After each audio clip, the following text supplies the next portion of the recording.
Home minister Anitha గారు కూడా చెప్తా ఉన్నాను.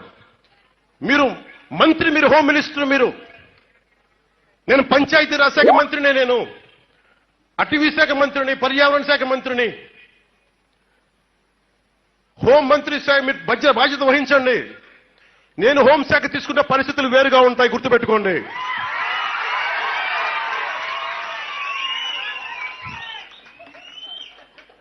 మమ్మల్ని విమర్శించే నాయకులకి అందరికీ నేను చెప్తున్నాను, ఈ రోజున ఇలాగే మీరు తీసుకొస్తా ఉండండి. మీరు నిశ్చలంగా ఉండండి, ఏమి చేయకుండా హోం బాధ్యతలు కూడా తీసుకోవాల్సి వస్తుంది, గుర్తుపెట్టుకోండి. అందరూ బాగుండాలని కోరుకుంటాం, అందరూ బాగుండాలని కోరుకుంటాం, అందరూ బాగుండాలని కోరుకుంటాం.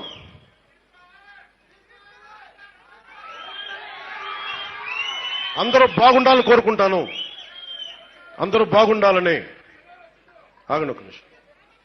అందరూ బాగుండాలని కోరుకుంటాను. రాగానే ఒకటే మాట చెప్పా, ఇది ప్రతీకార ప్రభుత్వం కాదు అని. కానీ చేతగాని ప్రభుత్వం నేను చెప్పాలా, గుర్తుపెట్టుకోండి. ఎందుకంటే మీరు గతంలో లాగా నోటుకొచ్చినట్టు మాట్లాడితే ఇంక వింట నాకు కూడా ఓపిక పోయింది. ఇంకా నాకు కూడా మీరు అంటారు కదా ఏం చేస్తామని, వెయిట్ చేయండి.